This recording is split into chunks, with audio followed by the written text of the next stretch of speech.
께서 주시는 말씀은 히브리서 2장 5절부터 13절까지 말씀입니다.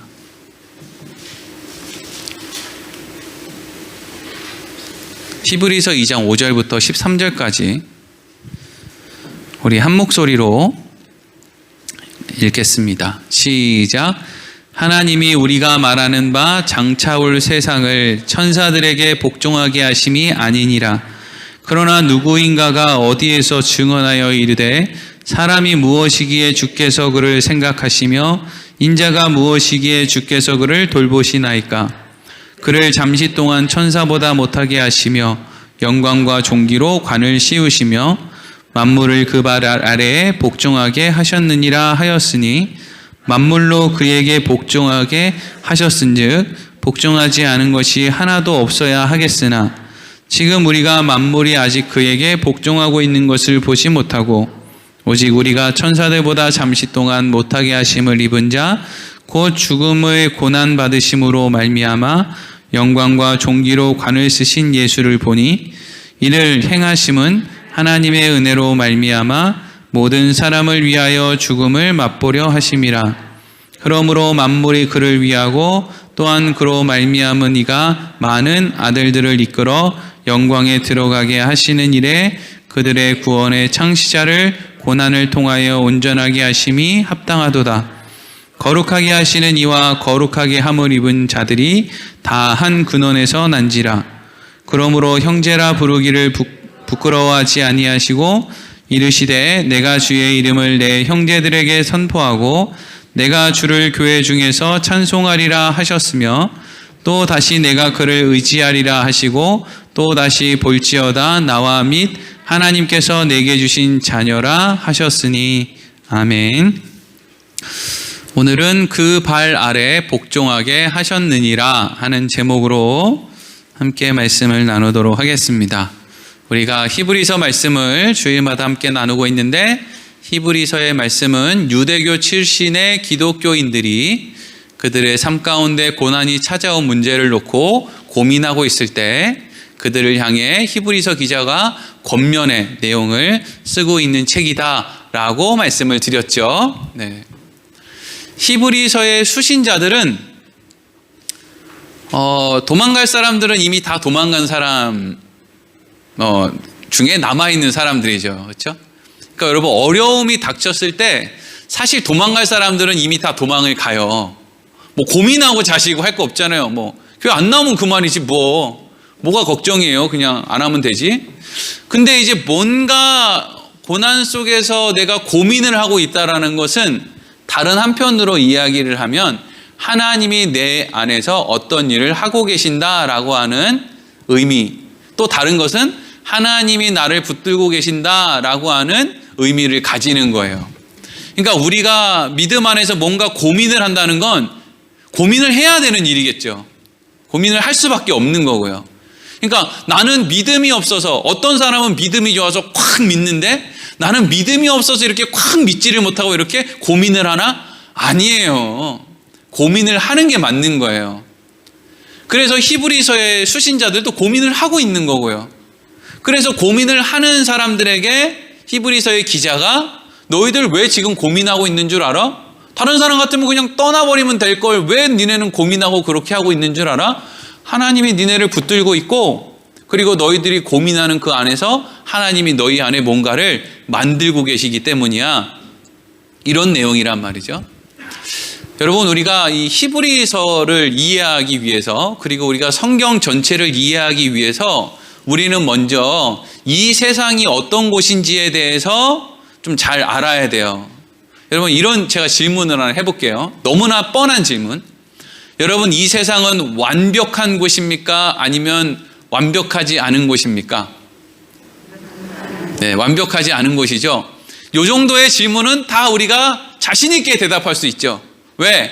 오늘 아침에 거울만 봐도 아 세상은 참 완전하지 않구나라는 게 네, 바로 이제 찾아오죠. 머릿속에. 이 세상은 완벽하지 않아요. 그렇죠? 그럼 또 이렇게 질문해 볼게요.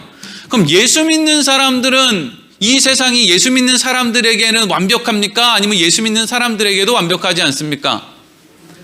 예수 믿는 사람들에게도 완벽하지 않아요. 그렇죠? 근데 이게 여러분 너무나 뻔한 질문이고 너무나 뻔한 대답인데 이거를 여전히 이해하지 못하고 있는 신자들이 너무 많은 거예요. 이런 일이 있었어요. 어떤 엄마하고 딸하고 이제 교회에 가서 예배를 이렇게 11시 예배를 잘 드리고 이제 그날따라 목사님이 설교를 길게 했는지 한 11시, 12시 반쯤 해가지고 이제 교회에 나왔어요. 교회에 나와서 횡단보도 앞에 이렇게 서 있다가 이렇게 보고 횡단보도를 건너는데 어디서 나타났는지 이 차가 갑자기 횡단보도로 들이닥쳐가지고 엄마랑 딸이랑 예배 마치고 돌아오다가 그냥 사고가 나가지고 응급실로 실려가게 된 거예요.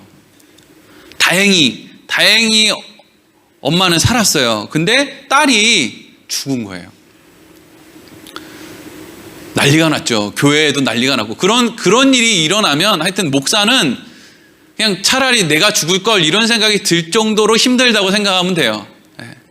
왜냐하면 모든 교인들이 와서 왜 이런 일이 생겼냐고 자꾸 목사한테 묻는데 실력도 없는 목사가 그게 왜 일어났는지 어떻게 대답을 해요. 장례식이 이제 시작됐죠. 여러분 교회는요 이상한 사람들이 잔뜩 모인 곳이 교회예요. 세상의 푼수들은 교회에 다 있다고 보면 돼요. 그 왜 세상의 푼수들이 교회에 다 있는 줄 아세요? 오라 그러니까. 교회는 오라 그러잖아요. 목사가 아무나 막 데리고 와서 앉히라 그러잖아요. 근데 너무 신기한 게 아무나 데리고 와서 교회 앉히라 그래서 우리 동네 제일 푼수떼기 같아가지고 아무도 상종하지 않는 사람 겨우 데려다가 그런 사람들은 또 교회 오라 그러면 잘 오잖아요. 왜? 갈 데 없거든요. 교회 와서 딱 앉혀놓으면 또 왜 그런 사람을 또 데리고 왔냐고 그래. 그럼 다 데리고 오라 그래서 데리고 오라는 거야? 그럼 데리고 오지 말라는 거야? 어쩌라는 거야? 하여튼 그래서 교회에는요 여러분 푼수들도 많고요. 성숙하지 못한 사람들도 많고요. 좀 다혈질적인 성격인 사람도 많고 상처 잘 받는 사람도 많고 어디 가서 어울리기 어려운 사람도 많고 또 좀 가진 것이 없는 사람도 많고 또 자랑하고 싶은 사람도 많고 하여튼 그런 사람들이 많아요. 왜? 오라고 하니까 오라 그러잖아요. 누구든지 오시오 막 오잖아요. 하나님의 넓은 품으로 오시오 막 이러고 다 오라 그러잖아요. 전도하니까. 장례식장에 어떤 아주머니가 뭐 직분이 뭔지도 모르겠어요. 어떤 아주머니예요. 뭐 누구일 수도 있죠. 그 장례식장에 그 비참한 그 어머니한테 가가지고 슬쩍 이렇게 얘기하는 거예요. 혹시 제가 전제를 했죠. 푼수 중에 푼수라고. 한 이상한 사람이에요. 하여튼 이상한 사람. 그래서 그 어머니한테 얘기하는 거예요. 잘 생각해봐. 혹시 하나님 앞에 당신 뭐 잘못한 거 없어? 그걸 질문이라고 하는 거예요. 그러면 우리 교회 교인들 같으면 누가 그렇게 얘기하면 뭐라고 얘기할 것 같아요? 야, 내가 하나님한테 잘못해서 이런 일이 일어났으면 너는 야 지금 당장 죽어야 되겠다.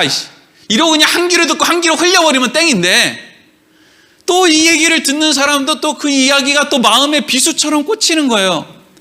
항상 우리는 하나님의 말씀을 주야로 묵상하라 그러면 귓등으로도 안 듣고 사람의 말은 주야로 주구장창 묵상을 하면서 초등학교 3학년 때 우리 아버지가 나한테 뭐라 그랬지, 중학교 때 우리 막내 형이 나한테 뭐라 그랬지, 그걸 뭐 한다고 그렇게 주야로 묵상을 하고 있냐고요. 하나님의 말씀은 묵상 안 하면서. 그러니까 그 세상의 푼수떼기 아줌마가 장례식장에서 그런 얘기를 하니까 이분이 안 그래도 지금 마음에 답답함이 있는데 이 말이 묵상이 되기 시작하는 거죠. 그러면서 하나님에 대한 원망이 시작됐어요. 하나님, 내가 뭘 그렇게 잘못했는데, 내가 다른 데 갔다 오다가 그런 것도 아니고 교회 가서 예배 드리다가 집에 가는 길이었는데 어떻게 횡단보도에서 나한테 이런 일이 일어날 수가 있습니까? 그럼 나를 데려가시지 왜 하필 또 내 딸을 또 그렇게 하십니까? 그래서 막 소위 교회 말로 시험에 들어 세상 말로 낙심이 되고 절망 속에 빠져 그랬다는 이야기예요. 그 이후에 또 어떤 일이, 오늘 그 얘기를 하려는 건 아니니까 그렇게 이제 낙심이 됐다는 얘기예요. 그래서 이제 이걸 통해서 우리가 뭘 생각해야 되느냐?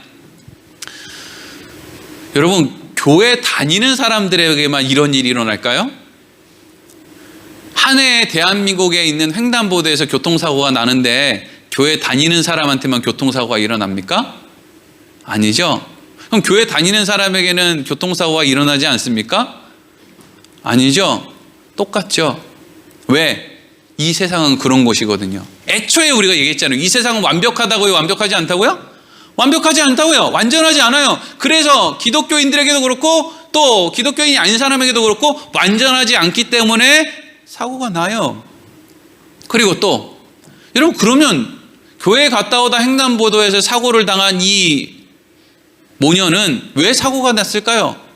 하나님이 그 두 모녀를 심판하신 걸까요? 아니면 그 두 모녀가 부주의했기 때문일까요? 제가 가끔씩, 요즘에는 그런 분이 별로 없는데 가끔씩 우리 교회에도 그런 얘기가 저한테 들린 적 있어요. 목사님, 큰일 났습니다. 왜요?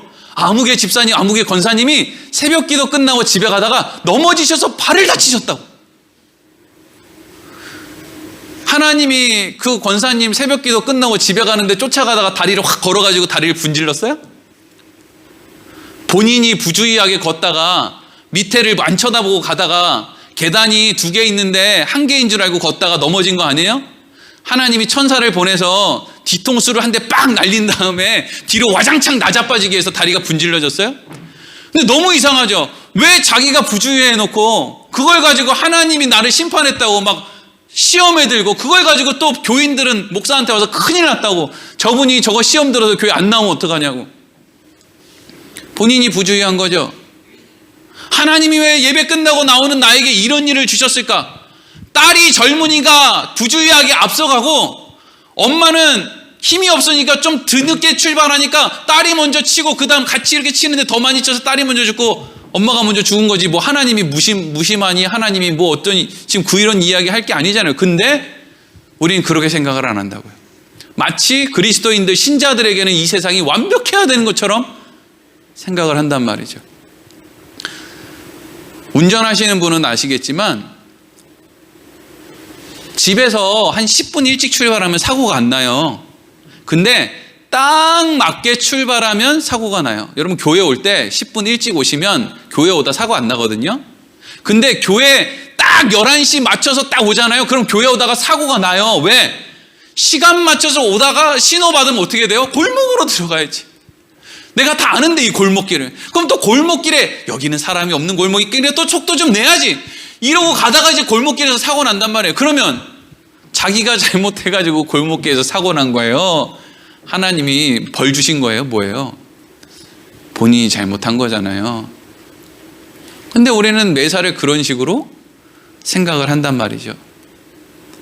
신자들에게는 이 세상에 나쁜 일이 찾아오지 않는다. 혹은 신자라고 해도 하나님 앞에 뭔가 잘못한 사람, 아니면 불신자들에게만 세상에 어려움이 찾아온다 라는 생각을 가지고 신앙생활을 하기 시작하면은요, 그런 생각을 가지고 있는 사람은 성경을 반드시 왜곡된 눈으로 봐요. 그리고 그 사람의 입은 항상 뭐가 달려있냐 하면 정죄가 달려있죠. 너 그래서 사고 난 거야? 너 그래서 네 자식이 대학 떨어진 거야? 너 그래서 감기 걸린 거야? 너 그래서 넘어진 거야? 근데 여러분, 남의 얘기 정죄할 땐 재밌지. 그렇죠? 자기의 이 자존감이 막 올라가고 얼마나 재밌어요. 근데 문제는 뭐예요? 교인들한테 믿음으로 병원 가지 말고 버티라고 하는 그 목사도 병에 걸리더라는 거예요.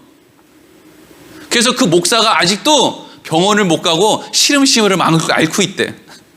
어쩌면 좋아, 이 일을. 다른 사람 실컷 정죄하는 일을 하다가 본인에게 덜컥 그런 좋지 않은 일이 일어나면 낙심하고 절망하고 하나님을 떠나려고 한다는 거예요. 이 세상은요, 완전한 곳이 아니에요. 신자에게도 불신자에게도. 이 세상이 완전하지 않은 곳이라고만 하는 것만 알아도 여러분, 신앙생활은 정말 달라질 수 있어요. 우리의 마음가짐이 달라질 수 있어요. 하나님을 오해하지 않을 수 있어요. 하나님이 아담과 하와가 하나님 앞에 범죄했을 때 아담에게 무슨 벌을 줬냐면요, 너는 수고하고 땀을 흘릴 것인데 이 땅은 너에게 엉겅퀴를 줄 거야 라고 하는 벌을 줬어요. 그건 사실 벌이기는 한데 아담과 하와를 통해서 지금 하나님이 특별히 아담을 통해서 뭘 가르쳐 주는 거냐면 이 세상은 완전한 곳이 아니야 라는 것을 배울 수 있도록 하는 벌이었어요. 하나님이 주시는 아담에게 주신 벌은 그냥 단순한 그냥 헛고생이 아니라 이 세상이 완전한 곳이 아니라는 걸 알게 해주는 벌이었다고요. 우리 사람들 이런 말 많이 쓰죠. 야, 참 쟤는 운이 좋다. 어떻게 쟤는 저렇게 운이 좋냐? 이런 말. 또 이런 말 쓰죠. 어떻게 쟤는 저렇게 재수가 없냐? 이게 뭘 의미하는 거예요? 우리가 이 땅을 노력하며 애쓰고 수고하며 사는데 그 결과가 어떻다는 거예요? 안 좋다는 거죠. 그러니까 그 사람 향해서 뭐라 그래요? 재수가 없다 그러죠. 완전하지 않잖아요. 근데 어떤 사람은 자기가 봤을 때는 별거 한 일이 없는데 뭐가 너무 그냥 세상으로 봤을 땐 잘 됐대. 그래서 보니까 그 사람을 보고 야, 너 참 운이 좋다. 이런 곳이 세상이란 말이죠. 지금 서울하고 부산하고요. 시장 뽑는다고 난리잖아요. 그렇죠? 제가 이제까지 살면서 벌써 성인이 된 지가 한 20몇 년이 지났으니까 매번 선거 때마다 느끼는 건데요. 사람들은 누군가를 뽑기 전에는 기대하고 뽑은 다음에는 실망하는 일을 계속 반복해요. 여러분, 내가 원하는 누군가를 뽑고 그 사람이 거기에 당선이 된다고 해서 그 사람이 세상을 바꿀 수 없어요. 다른 말로 하면 우리는 사람을 뽑는 거지 메시아를 뽑는 게 아니에요. 대통령이 메시아가 됐으면, 시장이 메시아가 됐으면, 부여 군수가 메시아가 됐으면 이라는 생각으로 세상을 바라보는 사람들이 너무 많아요. 근데 뭐가 좀 바뀌면 사람이 바뀌어요? 맨 위에 있는 공무원 바뀌어도 맨 아래에 있는 공무원 안 바뀌던데 뭐. 요즘에 뉴스 틀면 그 얘기 아니에요?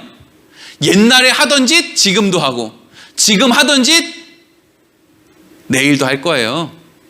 그러면 그 짓 할 수 있는 자리에 우리가 들어가면 우리는 안 할까요? 그 짓 할 수 있는 자리에 여러분 자녀들이 들어가면 그거 안 할 것 같아요? 똑같아요. 그래서 우리한테는 메시아가 필요한 거예요. 우리 중에 메시아를 우리가 뽑는 게 아니라고요. 이 세상은 불완전한 곳이에요. 자, 여기까지 이해를 잘 하셨죠? 그럼 이제 여기서부터 또 한 가지를 이해를 해야 돼요. 그건 뭐냐면 하나님이 이 불완전한 세상 가운데 모든 사람이 아니라 하나님이 생각하시고 하나님이 돌보시는 사람들을 만들어 놓으셨대요. 하나님이 선택해 놓으셨대요. 하나님이 다른 말로 하면 은혜를 베풀어 주신 사람들이 있대요. 그러면 하나님이 은혜를 베풀어 준다, 선택했다, 돌본다, 생각한다 라고 하는 그 대상에게 하나님은 어떤 일을 하시느냐 하면 하나님이 그런 일을 하고 있다는 걸 이제 알려주신단 말이죠. 내가 너와 함께하고 있어. 내가 널 생각하고 있어. 내가 널 돌보고 있어. 그럼 이제 하나님이 뭔가 이제 사인을 주시죠? 근데 하나님이 주시는 그 사인은 어떤 사인이냐 하면은요, 고난이에요. 그럼 사람들이 생각하죠? 아, 하나님 진짜 성격 이상하시네. 이왕 그거 알려주시면 선물, 복, 기쁨, 행복, 형통, 충만, 이런 걸로 날 좀 가르치시지. 왜 나를 고난을 통해서 날 가르치시나? 이렇게 이제 생각을 한단 말이죠. 근데 여러분, 여기서 분명하게 우리가 이해해야 되는 건 뭐냐면 하나님이 이 세상에 있는 재료를 가지고 우리에게 뭔가를 하시면 그건 다 고난이에요. 왜? 이 세상에 존재하는 건 전부, 이 세상에 존재하는 모든 재료는 전부 뭐냐 하면 고난이거든요. 이 세상이 완전하지 않기 때문에 하나님이 이 세상에서 사용할 수 있는 재료는 고난밖에 없어요.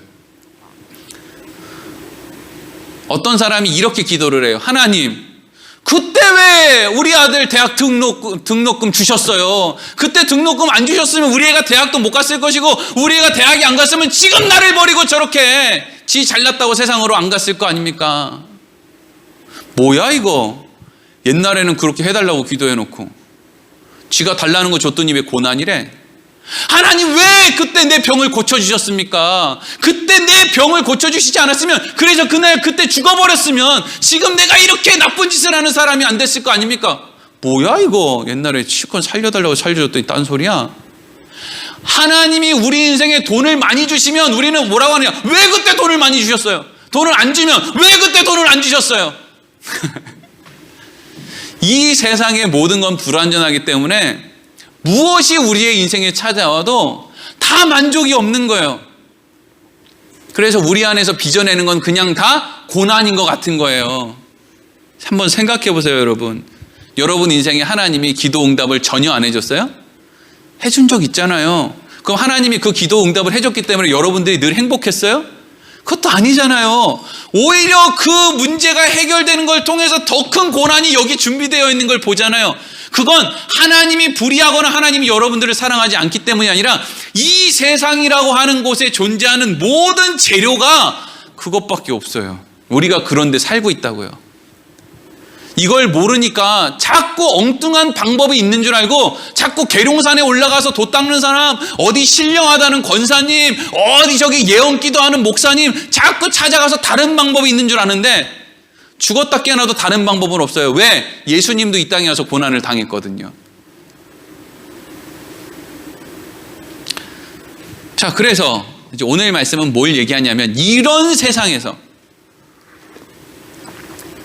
하나님이 택한 사람들에게 내가 너희를 생각하고 있어, 내가 너희를 돌보고 있어 라는 것을 가르쳐 주기 위해서 이 세상의 도구를 가지고 뭔가 사인을 주시는 그 행동이 당하는 사람에게는, 받는 사람에게는 고난으로 찾아오는 것처럼 느껴질 수밖에 없는 이 세상에서 하나님은 그러면 하나님이 택한 사람들에게 뭘 가르쳐 주고 싶으신 건가?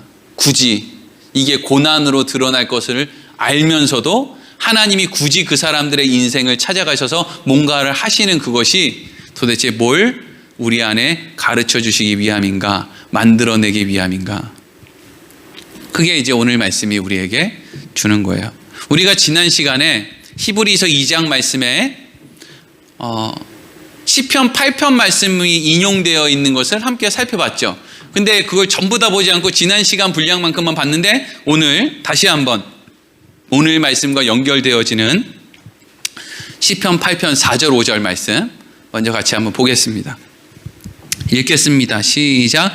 사람이 무엇이기에 주께서 그를 생각하시며 인자가 무엇이기에 주께서 그를 돌보시나이까. 그를 하나님보다 조금 못하게 하시고 영화와 종기로 관을 씌우셨나이다. 아멘. 하나님이 이 시를 지은 건 다윗이에요. 그냥 쉽게 다윗이라고 생각을 할게요. 여러분도 그냥 여러분 자신이 다윗이라고 생각을 하세요. 그래도 되니까. 하나님이 여러분을, 다윗을 하나님보다 조금 못하게 하셨대요. 이 말은 두 가지 의미를 갖고 있어요. 하나는 죄 지을 수밖에 없는, 완전하지 못한, 그래서 고난 가운데 그 고난을 스스로 이겨낼 수 없는 한계를 가진 그런 존재로 만들었다. 이게 하나님보다 조금 못하게 하셨다는 거예요. 그런데 그런 존재였는데 그럼에도 불구하고 하나님이 그런 존재를 다윗을 향해서 어떻게 했다는 거예요? 하나님이 그를 생각해 주셨고 그를 돌보아 주셨대요. 그래서 다윗이 어떻다는 거예요? 자기가 나는 그래서 영화와 종기로 간을 썼다. 이런 이야기를 한다는 거죠. 여기서 영화와 종기로 간을 썼다는 건 그래서 다윗이 왕이 됐다는 이야기가 아니에요. 다윗은 왕이 된 이후에 더 많은 고난을 당해요. 여러분, 왕이 된 이후에 자기 자식이 자기 눈앞에서 죽는 걸 2번이나 봐야 됐어요. 좋습니까? 더 큰 고난이지. 차라리 왕 안 되고 말지. 그러니까 여기서 영화와 종기로 관을 썼다라는 것은 다윗이 뭔가 왕이 되는 세상의 높은 자리에 올라갔다는 게 아니라 다윗이 하나님이 자신을 생각하고 하나님이 자신을 돌보아 주신다라고 하는 것을 알게 됐다는 거예요. 그래서 그것을 다윗은 내가 하나님보다 조금 못하다. 이건 사실 조금 못하다는 표현은 천사보다 낫다는 얘기예요. 하나님이 돌보아 주시는 존재가 나로구나. 나는 하나님의 돌봄을 받는 존재야. 하나님은 날 생각하고 있어. 나 같은 사람을 어떻게 그렇게 생각하고 있지? 이런 생각을 다윗이 하게 됐다는 거예요. 그의 인생에 찾아오는 여러 가지. 하나님은 다윗에게 뭔가를 가르쳐주기 위해서 했는데 다윗의 인생 가운데에는 그것이 고난으로 찾아왔고 그것을 통해서 다윗이 하나님이 나와 늘 함께 하시네. 나를 돌보아 주시네. 나는 하나님보다 조금 못한 존재인데 이게 영화와 종기로 관 쓰는 자리구나 라는 것을 알게 됐다는 거예요. 그런데 이제 지난 시간에 여기까지 봤는데 다윗이 그러니까 나 진짜 대단하네. 그래서 다윗이 이 시편 뒤에 후반전의 말씀은 어디로 가느냐면 6절부터 보죠. 시편 8편 6절 시작. 다스리게 하시고 만물을 그의 발 아래 두셨으니 곧 모든 소와 양과 들짐승이며 공중의 새와 바다의 물고기와 바닷길에 다니는 것이니이다. 여호와 우리 주여 주의 이름이 온 땅에 어찌 그리 아름다운지요. 아멘. 6절 띄워주세요. 와, 하나님이 나를 돌보아 주시기 때문에 나는, 그러니까 내가 대단한 게 아니라 하나님이 날 돌보아 주시기 때문에 내가 대단하게 된 거죠. 그렇죠? 그러니까 그걸 생각하자마자 다윗이 무슨 생각했냐면, 그래서 하나님이 애초에 에덴 동산에 아담과 하와를 만들어 놓고 아담에게 이 세상에 있는 것을 다스리라고 말씀하실 때, 그때 아담과 하와가 뭔가 대단하게 무슨 권한을 가지고 권세를 갖고 있고 걔네들이 뭔가 대단한 존재이기 때문에 그렇게 이 세상을 다스릴 수 있도록 하신 것이 아니라, 하나님이 아담과 하와를 돌보고 계시기 때문에, 돌봄을 받고 있는 아담과 하와이기 때문에 걔네는 사실 이 세상을 조금 잘 못 다스려도 괜찮아요? 안 괜찮아요?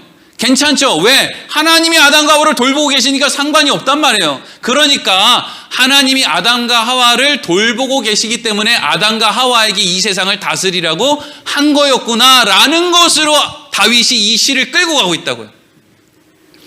이해가 되십니까? 네. 그러니까 다윗이 자기 인생에 고난이 찾아왔는데 그 고난을 통해서 하나님이 나를 돌보시고 계신다는 걸 알자마자, 이렇게 하나님이 돌보시는 존재가 에덴 동산을 처음 다스렸던 그 아담이 이런 존재였구나. 거기서 그러면서 이제 뭐 한 가지를 우리가 알게 되죠. 그러면 하나님과 아담이 연결되어 있을 때는 아담이 이 세상을 다스리는 존재가 됐어요. 근데 그 하나님과 아담의 관계가 깨어지니까 이제 이 아담과 하와는 이 세상을 잘 다스릴 수 있을까요? 없을까요? 못 다스리죠. 왜? 자기를 다스리는 하나님이랑 끊어졌으니까. 그래서 인간이 원래는 세상을 다스려야 되는데, 오늘날 특별히 대한민국 같은 자본주의 시대는 이 세상이 인간을 다스립니까? 인간이 이 세상을 다스립니까? 더 구체적으로 얘기할까요? 돈이 인간을 다스립니까? 인간이 돈을 다스립니까? 돈이 인간을 다스리죠. 다 돈에 미친 거잖아요. 그렇죠? 요즘에 뉴스를 보면 아주 미치겠어요. 왜 미치겠냐면 자꾸 그 뉴스의 기사가 저를 억눌러요. 무슨 기사가 비트코인이 6,500만 원을 뚫었습니다. 막 이런 기사 있죠. 저는 비트코인을 살 마음도 없고 살 돈도 없고 어떻게 사는지도 몰라요. 근데 그런 기사가 자꾸 나오니까 내가 뭔가 뒤처지고 있는 건가? 그래서 뉴스 기사에 비트코인이 1,000만 원이 떨어졌습니다. 이러면 뭔 상관이에요, 떨어지든 말든. 근데 떨어지면 올랐다 그러면 배야. 작년에 코로나 시작할 때 어떤 사람이 자기 집 전 재산을 다 팔아서 삼성의 증권을 샀는데, 주식을 샀는데, 그래가지고 지금 어마어마하게 올랐답니다. 그런 기사를 그런 거 왜 알려주는 거예요 도대체? 어떤 사람들 열등감 느껴질 텐데. 그래서 자꾸 20대 젊은이들이 자꾸 죽는 거 아니에요. 그런 거 보고 열등감 느껴가지고. 요즘에 질병으로 사고로 어떻게 죽는 사람보다 그 열등감 때문에 죽는 20대가 그렇게 많대요. 실력은 없는데 자꾸 어른들은 밖에 나가서 일하면 되는데 왜 이렇게 니네는 죽는 소리만 하냐고 자꾸 억누르지. 지들은 맨날 오냐오냐 하고 커가지고 할 줄 아는 것도 없지. 옛날 어른들처럼 어려서부터 저는 태어나면서부터 어른이었어요. 이런 환경에서 태어난 것도 아니잖아요. 요즘 애들이. 20살까지 전부 온실족의 화초로 부모들이 다 키워놓고 21살이 딱 되자마자 아버지가 야 나는 왕년에 안 그랬는데 너는 왜 그렇게 나약하냐 이러고 나 막 얘기를 하니까 미칠 노릇이죠. 그러니까 애들이 여기서 눌리고 저기서 눌리고, 신문 뉴스 틀면 누구는 비트코인 해가지고 몇천만 몇억 몇십억을 벌었다 그러고, 누구는 뭐 주식 투자해서 몇 억을 벌었다 그러는데, 나는 맨날 먹는 거 걱정, 입는 거 걱정 안 하는 게 없으니까 맨날 그냥 죽어버리는 거 아니에요. 여러분, 그게 이 세상이잖아요.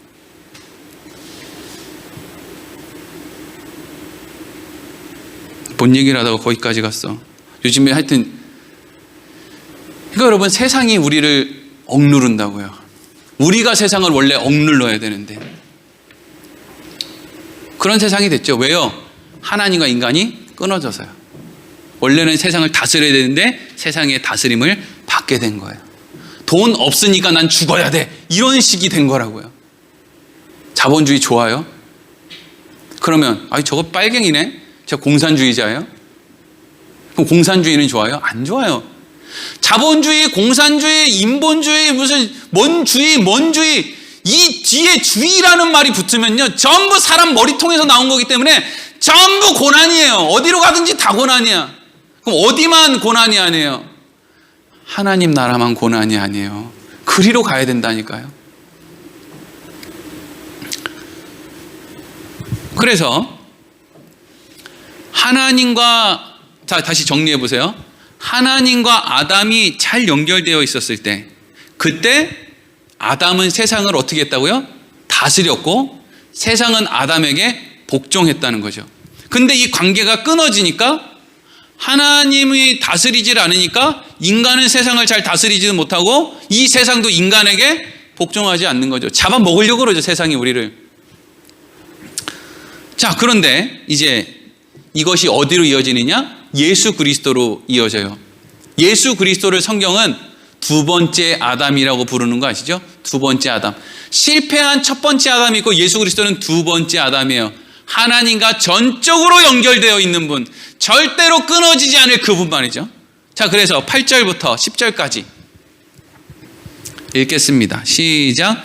만물을 그 발 아래 복종하게 하셨느니라 하였으니 만물로 그에게 복종하게 하셨은즉 복종하지 않은 것이 하나도 없어야 하겠으나 지금 우리가 만물이 아직 그에게 복종하고 있는 것을 보지 못하고 오직 우리가 천사들보다 잠시 동안 못하게 하심을 입은 자 곧 죽음의 고난을 받으심으로 말미암아 영광과 존귀로 관을 쓰신 예수를 보니 이를 행하심은 하나님의 은혜로 말미암아 모든 사람을 위하여 죽음을 맛보려 하심이라. 그러므로 만물이 그를 위하고 또한 그로 말미암은 이가 많은 아들들을 이끌어 영광에 들어가게 하시는 일에 그들의 구원의 창시자를 고난을 통하여 온전하게 하심이 합당하도다. 아멘. 8절 띄워주세요. 이 8절은 앞에 있는 말씀, 그러니까 우리가 방금 읽었던 시편 말씀의 후반부에, 그래서 주의 손으로 만드신 우리가 세상을 다스리게 되었고 이걸 다 함축적으로 모아놓은 게 만물을 그 발에 복종하게 하셨느니라 요거예요. 그러니까 다윗, 하나님의 백성들, 하나님의 돌보심을 받는 자들, 그들이 그래서 하나님이 우리를 통해서 모든 만물이 우리에게 복종하게 하신 거구나. 우리가 하나님이랑 연결되어 있을 때, 하나님의 돌보심을 받고 있을 때. 근데 이제 이것이 이제 어디로 연결이 되느냐? 만물로 그에게 복종하게 하셨은즉, 이건 어디로 가느냐면요. 자, 그러니까 우리는 하나님이랑 단절되어서 세상에 어려움을 당하고 지배를 당하고 있다고, 그래 하자 이거죠. 근데 이 땅에 오신 예수님은 완전한 하나님과 하나 된 분, 연결되어 있는 분, 그러니까 하나님의 전적인 돌보심을 받는 분, 단절될 수 없는 분이 이 세상에 오셨어요. 그러면 이 세상은 예수님이 오셨을 때 예수님 앞에 복종을 해야 돼요? 아니면 예수님을 한테 대들어야 돼요? 복종을 해야죠. 그렇죠? 애초에 아담에게 세상이 복종을 했다가 아담이 죄 짓고 나서 복종하지 않았는데 예수님은 하나님 앞에 온전하게 연결되어 있는 분이니까 이분이 왔을 때 세상은 원래는 어떻게 되느냐? 복종을 해야죠. 근데 하나님이 세상이 예수님을 알아볼 수 있는 눈을 주시지 않았다는 거예요. 그래서 예수님은 이 땅에 하나님과 완전히 연결되어 있는 분인데 이 땅에 오셔서 뭘 당해요? 고난을 당하죠. 그리고 나중에 어떻게 해요? 죽어요. 완전하게 사셨는데 죽었어요. 그러니까 완전하게 사신 분이 또 거룩하게 죽으신 분이 하나님이랑 연결됐음에도 불구하고 그런 일을 하게 됐다는 거예요. 고난 가운데. 그래서 그것이 다 누구에게로 왔어요? 예수님이 하신 그 일이 누구에게로 왔어요? 원래 고난 가운데 살다가 죽어야 되는 우리에게, 고난받지 않고 살다가 사셔야 되는 예수님의 그것이 고난받고 살다가 죽어야 되는 우리에게로 찾아왔다는 것이죠. 그 일을 하기 위해서 예수님께서는 이 땅에 오셔서 고난을 받으셨다는 거예요. 그런데 그럼에도 불구하고 그럼 우리가 이제는 뭘 얻었어요? 예수 그리스도의 의로 옷을 입었단 말이죠. 근데 우리의 삶 가운데는 고난이 지금 있어요, 없어요? 여전히 있죠. 자, 이걸 잘 생각해야 된다고요.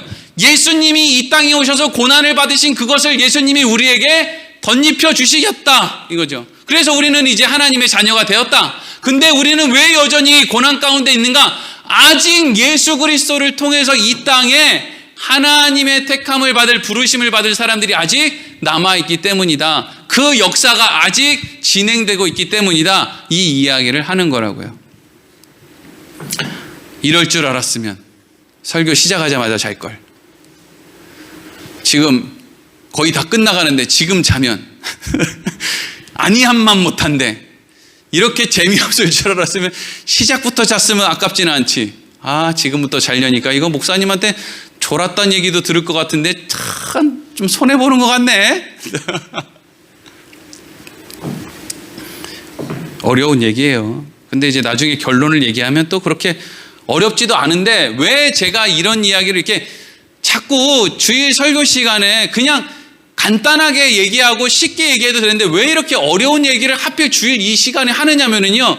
주일 예배 이 시간에 쉽게 하니까 다른 교회 교인들도 그렇고 우리 교회 교인들도 그렇고 다른 시간에는 교회 안 오니까 이 시간이라도 들어야 되는데 이 시간이 너무 쉬운 얘기만 하고 뭐 복 받는 얘기만 하니까 하여튼 세상이 어지러울수록 분별하는 눈도 없고 무슨 이단한테 그냥 다 자빠지고 막 권사고 장로가 어디 가가지고 전부 이상한 교육받고 있고 이런 것들이 너무 많은 거예요. 그러니까 하여튼 갈 사람은 뭐 그래봐야 가겠지만 그래도 어떤 사람들은 또 이렇게 또 좀 제대로 교육을 받고 안 갈 사람도 있을 법 하니까 그러니까 이제 잘 들어보시라는 거예요.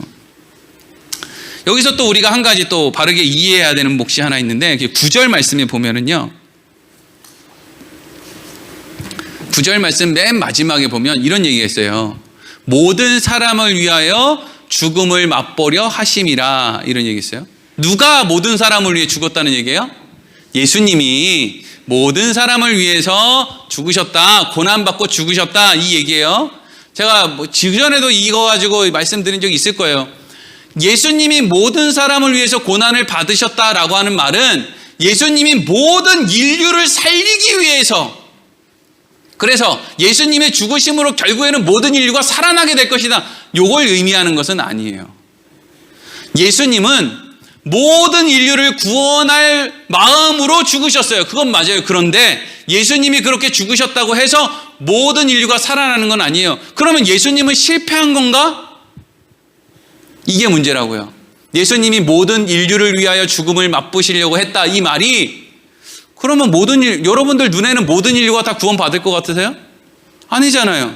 지금 여기 장례식장에 있는 사람들도 예수 안 믿고 죽는 사람도 얼마나 많습니까? 계속 목탁 치고 있는 사람도 얼마나 많아요. 그걸 비하하는 게 아니라 그분들은 그분들만의 종교의식을 한다고요. 근데 그걸 가지고 우리가 구원받을 수 있다고 얘기할 수는 없는 거잖아요. 그렇죠?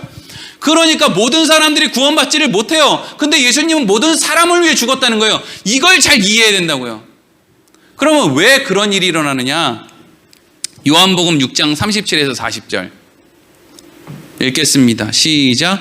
아버지께서 내게 주시는 자는 다 내게로 올 것이요 내게 오는 자는 내가 결코 내쫓지 아니하리라. 내가 하늘에서 내려온 것은 내 뜻을 행하려 함이 아니요 나를 보내신 이의 뜻을 행하려 함이니라. 나를 보내신 이의 뜻은 내게 주신 자 중에 내가 하나도 잃어버리지 아니하고 마지막 날에 다시 살리는 이것이니라.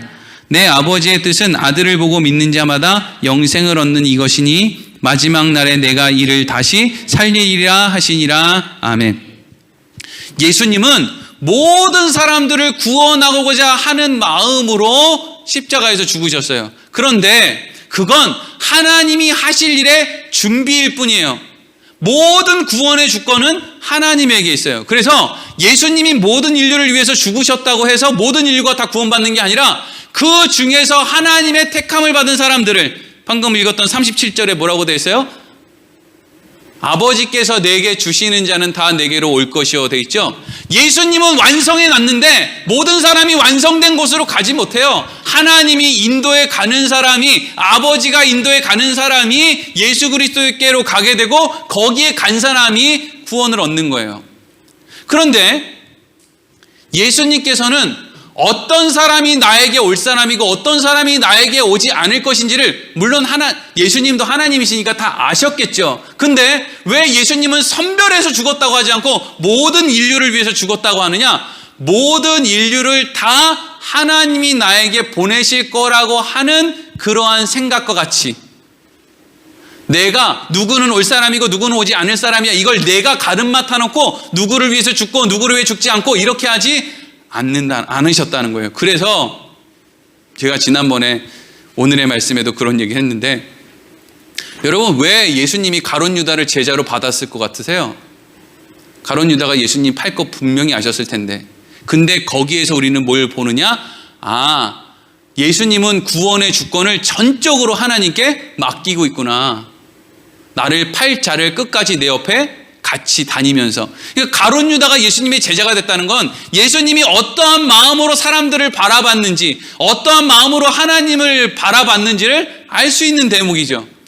주권을 전부 다 하나님께 맡겨놓고 본인은 본인의 일을 그냥 하셨구나, 이거죠. 왜 제가 이 이야기를, 사실 오늘 본문이랑 그렇게 중요하지도 않은데 이걸 이렇게 길게 설명하느냐? 여러분, 우리가 세상을 살아갈 때 특히 믿음을 가진 사람들은 중요한 문제가 하나 있어요. 뭐냐 하면 우리 애들이 예수를 안 믿는다는 거예요. 내 부모가 예수를 안 믿는다는 거예요. 내 이웃이, 내 친구가, 내 형제가 예수를 안 믿는다는 거예요. 이게 옆집 아저씨가 예수를 안 믿으면 그만이지 뭐. 안 보면 되지 뭐. 상종 안 하면 되지 뭐. 이러면 될 일인데, 내 자식이 예수를 안 믿는다, 내 아내가 남편이 예수를 안 믿는다, 이런 식으로 되면 이게 문제가 돼요, 안 돼요? 문제가 된단 말이죠. 그러니까 이 문제를 가지고 사람들이 막 너무 어떻게 하느냐면 아주 그냥 자기의 모든 열심을 다해서 아주 죽어요. 거기다가 머리를 쳐박고 죽는다고요. 그래서 어떤 식으로 가요? 너 교회 안 나갈 거면 이번 설날에 집에 내려오지도 마라. 너 예수 안 믿을 거면 나 너한테 재산 10원도 안 물려줄 거야. 이러고 그냥 자식의 속을 후벼 파거나 부모의 속을 후벼. 아버지 어머니 예수 안 믿으면 저 이번 명절부터 집에 안 내려갈 거예요. 다 이게 부모님을 생각해서 그러는 거예요. 이런 쪼다짓들을 한단 말이죠. 마치 자기가 구원의 주권을 갖고 있는 것처럼, 내가 열심히 전하면 구원이 되고 열심히 안 전하면 구원이 안 되는 것처럼. 근데 예수님은 어떻게 했다고요? 모든 사람들이 구원을 얻을 것처럼. 이 말은 바꿔 얘기하면 예수님이 어떤 한 사람에게 목숨을 안 걸었단 말이에요. 왜 그러면 예수님은 그렇게 할 수 있느냐? 구원의 주권이 하나님에게 있음을 아니까요. 여러분은 어떻게 예수 믿었어요? 누가 여러분 집 앞에 찾아와서 여러분들이 누군가의 얼굴에 바가지에다가 똥물을 넣어가지고 누구 얼굴에다가 여러분들이 막 퍼부었는데 그 사람이 그 똥물을 맞고도 집에 안 가고 그래도 예수 믿어야 돼, 이래서 여러분 예수 믿었어요? 그렇게 예수 믿는 사람 대한민국 땅에 몇 명이나 있어요? 대부분의 사람들은 어떻게 예수를 믿어요? 그냥 슬며시 믿어요. 이게 진리예요. 누가 막 나를 고난의 현장으로 들어갔는데 거기서 기도의 응답을 받은 이런 사람은요, 진짜 저기 어디 전설 따라 삼천리 뭔 산말 이런 데 나오는 것이고요. 대부분의 그리스도인들은요, 그냥 슬며시 교회에 나와요. 아버지 어머니가 가자 그러니까 또 용돈 받아야 되니까 슬며시 나오고, 그러다가 또 슬며시 믿어요. 슬며시 나와서 슬며시 믿어서, 그래서 뭔가 세상에 어려움이 찾아오면 그냥 슬며시 나가게 될 줄 알았는데, 언제 내 안에 믿음이라는 게 이렇게 자랐는지 이상하게 교회를 떠나고 싶지 않아요. 우리는 그렇게 신자가 되는 거예요. 바람이 여기에서 불어서 여기까지 가는데 어디서 불어서 어디로 오는지, 내한테 어떻게 그것이 지나갔는지 몰라요. 그냥 그렇게 슬며시 가는 거예요. 여러분들의 자녀들이, 우리가 이런 식으로 한번 생각해 보자고요. 내가 이 세상에서 열심히 전도해서 자식을 구원을 길로 인도하지 못하면 내 자식은 지옥에 가고 나는 천국에 가면 난 어떻게 하지? 이게 여러분 문제예요? 만약에 여러분 자식이 지옥에 가가지고 저기서 이렇게 막 벌벌 타고 있고 나는 천국에 가가지고 아버지가 주시는 팥죽 먹고 있고, 자, 그러면 거기가 천국이에요, 지옥이에요? 거기가 지옥이잖아요. 그러면 하나님이 너는 천국으로 가자, 근데 네 자식은 이러니까 지옥에다가 처박아 넣는다. 그럼 하나님이 우리에게 천국을 예비한다고 할 수 있어요? 없잖아요. 그런 곳이 천국이 아니잖아요. 그런데다가 지금 에너지를 쏟지 말란 말이에요. 주 예수를 믿으라. 그리하면 너와 내 집이 구원을 얻으리라. 여기서 믿으라는 게 뭐예요? 믿습니다. 너도 믿습니다라고 해. 그래야 너 믿는 거야. 믿습니다라고 따라해. 이게 주 예수를 믿는 거예요? 아버지부터 자식들까지 쭉 한 줄로 세워놓고 믿습니다, 믿습니다, 믿습니다. 무슨 파도 타기 하듯이 전부 다 믿습니다 하면 정말 그 믿는 거예요? 그거 아니잖아요. 주 예수를 믿으라는 건 뭐예요? 너에게 예수를 가르쳐 주신 하나님, 너에게 예수를 가르쳐 주시기 위해서 이미 십자가에 자기 독생자를 내어주신 그 하나님, 너를 사랑하시는 그 하나님이 앞으로 너를 위해서 어떤 일을 하실지를 너는 믿으라는 얘기잖아요. 믿어. 믿습니다 말로 믿지 말고 하나님이 하신 일을 믿어. 선함을 믿어. 하나님이 네 새끼는 지옥의 불구덩이에 넣고 너는 위에서 맛있는 음식 입에 넣어주는 분이면 하나님 믿지를 말어. 옆집 아저씨가 구원받았으면 하는 마음, 내 자식이 구원받았으면 하는 마음이, 자식은 이렇게 치우쳐 있고 옆집 아저씨는 이렇게 소극적인, 그걸 그냥 모든 사람들에게 하나님이 모든 인생들에게 구원을 베풀어 주시고자 하는 그런 마음 우리가 가지고, 이 세상은 불완전한 곳이야, 그러니까 저렇게 할 수밖에 없지라고 하는 긍휼한 마음을 가지고 그냥 이 땅을 살으라는 얘기예요. 예수님이 그렇게 살으셨던 것처럼. 여러분, 예수님이 얼마나 많은 사람들을 놓쳤겠어요, 그렇게 따지면. 근데 하나님, 예수님은 누구를 믿어요? 하나님을 믿는 거예요. 그래서 예수님께서 이 땅에 오셨다. 고난 가운데 오셨다. 그런데 고난 가운데 오신 예수님이 원래는 이 세상을 통치해야 되는 분이신데 이 세상에 오셔서 고난을 받으셨다. 그래서 원래 통치할 수 있는 그 통치권이 원래 고난을 받아야 되는 우리들에게로 와서 우리가 지금 예수 그리스도를 통해서 앞으로 뭘 얻게 된다는 거예요? 통치권을 얻게 된다, 이거죠. 이 세상에서의 통치권 말고요, 영원한 하나님의 나라에서 통치권. 그러니까 이제까지 저도 그렇고 여러분들이 들어왔던, 천국에 가면 하나님 말씀대로 잘 산 사람은 황금 면류관 쓰고 저기 명품 아파트 같은 데 살고, 이 땅에서 선한 일 못하는 사람은 맨날 저 물 새는 빌라에다가 개털 모자 쓰고 맨날 그냥 그 거적대기 깔고, 그래도 쓸쓸하게 어이구 하나님 그래도 이만만 해서 감사합니다, 당신들 어디 살고 싶어, 이런 설교들은 전부 더 심한 이야기를 하고 싶은데 거짓말이었다. 왜? 교인들을 늘리기 위한. 그럼 그 사람이 나쁜가? 아니요. 그냥 그건 인간의 본능이었다는 거죠. 성경의 말씀이 아니라 인간의 본능으로부터 나온 이야기였다, 이거죠. 성경의 핵심은 뭐냐? 너희들이 이 땅에서 선행을 한 거, 너희들이 이 땅에서 악행을 한 걸로 천국에 가서 뭘 하는 게 아니라 원래 예수 그리스도께서 다스려야 되는 그 통치권이 너희들에게로 가는 것이기 때문에 너희는 천국의 상속자로 천국을 다스리게 될 것이다. 이게 성경이 우리에게 하는 것이죠. 우리가 뭘 잘하고 잘못해서 천국에서 좋은 걸 받고 못 받고 이 얘기가 아니라 예수님이 하신 걸 통해서 우리가 받게 된다는 거예요. 그래서 11절 읽겠습니다. 시작. 거룩하게 하시는 이와 거룩하게 함을 입은 자들이 다 한 근원에서 난지라. 그러므로 형제라 부르기를 부끄러워하지 아니하시고. 아멘. 여기서 거룩하게 하시는 이는 이 땅에 오셔서 고난을 받으신 예수님, 그리고 거룩함을 입은 자들은 예수님을 통해서 하나님과 화해가 되고 거룩한 옷을 입고 의를 회복한 우리들이죠. 근데 예수님께서 늘 복음서에 보면 우리와 예수님의 관계를 뭐라고 하느냐면 친구라 그래요.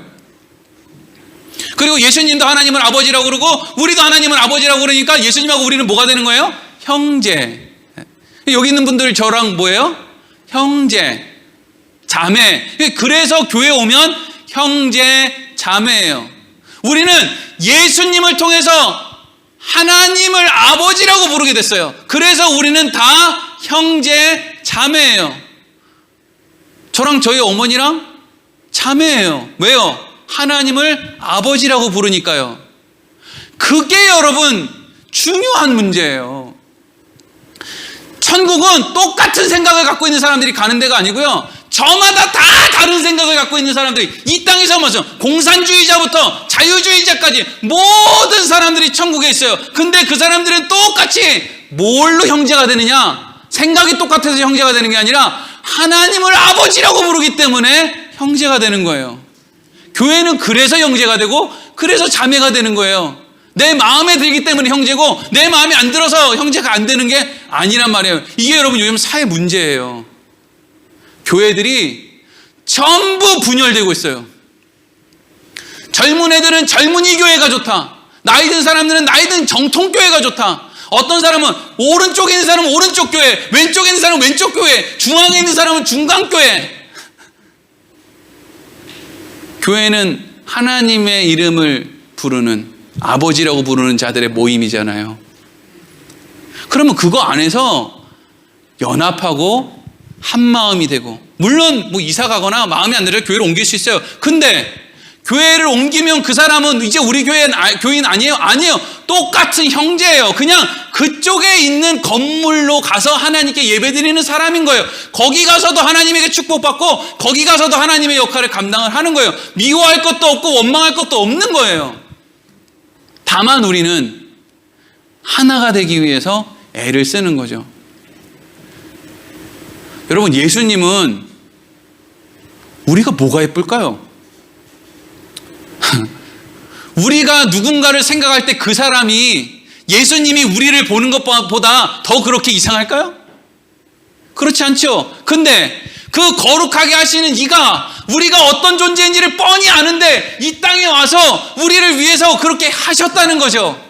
그리고 나서 예수님이 우리가 뭐가 됐대요? 형제가 됐대요. 그런 일을 함으로 예수님이 우리와 형제가 됐대요. 그걸 부끄럽게 여기지 않았대요. 여러분, 뉴스나 신문에서 방역수칙 안 지켜서 막 힘들게 하는 그런 교회들 나오면요, 예수님은 부끄러워하지 않으실 거예요. 안타까워는 하시겠지만 그런 거 다 알고 시작하신 일이잖아요. 누가요? 예수님이요. 우리는 그 사람들보다 난 거 아니잖아요. 우리도 예수님이 죽어야만 되는 거잖아요. 내가 옛날에 입방정 그렇게 떨던데 우리 교회에서 지금 그렇게 되면 어떻게 되지? 이런 생각을 하면서 별별 생각이다. 그래서 이제 안 되겠다. 우리 교회에서 먹는 거는 좀 아무래도 그러니까 이제 잘 포장을 좀 해가지고 섭섭하지는 않대. 그냥 들고 가시라고. 맛있는 거 지가 하다가 차에서 드시든지.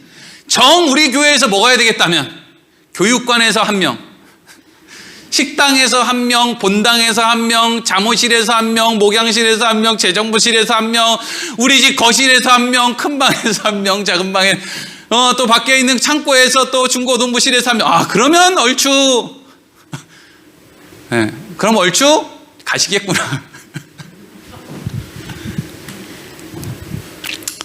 원래 이 뒤에도 말씀이 있는데, 자, 오늘은 여기까지 하고 다음 주에 또 이어서 하면 되니까요. 여러분, 지금 히브리서 기자가 이 고난 가운데 있는 유대인들에게 뭘 얘기하고 있냐면요, 하나님이 우리와 함께 하신다라는 것을 알려주시는 방법이라는 것은 이 세상에 고난밖에 없어. 그래서 예수님도 이 땅에 오셔서 고난을 받으신 거야. 이 세상은 원래 그런 존재야. 불완전하다고. 그런데 하나님이 우리와 함께 하신다라는 걸 우리가 알게 되었다라는 걸 통해서 너희들이 분명히 이해해야 될 게 있는데, 우리는 천국을 다스릴 존재들이야. 우리는 아까 전에 말씀에 구원의 창시자, 구원의 창조자 되신 예수님이라는 말씀이 나왔거든요. 구원의 창조자라는 이야기는 다른 말로 하면 구원의 대장군이라는 뜻이에요. 예수님이 구원의 대장군으로 가시면 우리는 쫄부형들로 가는 게 아니라 우리들도 다 구원의 대장군으로 예수님 뒤를 따라간다는 의미예요, 그게. 그러니까 이 땅을 살아갈 때, 난 천국에 가면 부끄러운 구원을 당할지도 몰라. 나는 맨날 이 세상에서 이렇게 찌질하게 살다가 겨우 살다가 죽겠지? 이런 마음으로 사는 게 아니라 너희는 구원의 대장군들이니까 마음을 아예 바꿔 먹으라는 거예요. 니네는 대장군이야. 이거 이겨낼 수 있어. 천국에 가면 너희는 대장군으로 그 천국을 다스릴 거야. 걱정하지 마라. 너희는 다 예수님께서 이미 대장군으로 되어주신 그것을 너희에게 주는 거야. 그러니까 이겨내. 할 수 있어. 이 이야기를 지금 성경이 하고 있다고요. 고난을 피해갈 수 있는 방법은 없어요. 왜? 이 세상은 다 그런 것밖에 없으니까. 그런데 그 고난을 이겨낼 수 있는 마음가짐은 있어요. 그게 뭐라는 거예요? 니네는 대장군이다 이거예요. 배삼열 목사, 넌 대장군이야. 그러니까 너는 교인들한테 조금 어려움을 당해도 너는 웃을 수 있어. 왜? 넌 대장군이잖아. 이순신 장군, 명랑에 나오는 이순신 장군 생각해 보세요. 이순신 장군 뭐 삐져가지고 이순신 장군이 나 이제 안 해. 이순신 장군이 새벽 기도 갔다가 넘어져가지고 삐져가지고 하나님 삐졌어. 나 이제 교회 안 나가. 이순신 장군이 그거 하겠습니까? 우리가 그렇다고요. 우리가 대장군들이란 말이에요. 그걸 히브리서 기자가 얘기해 주고 싶은 거예요. 우리는 대장군들이다. 기도하겠습니다.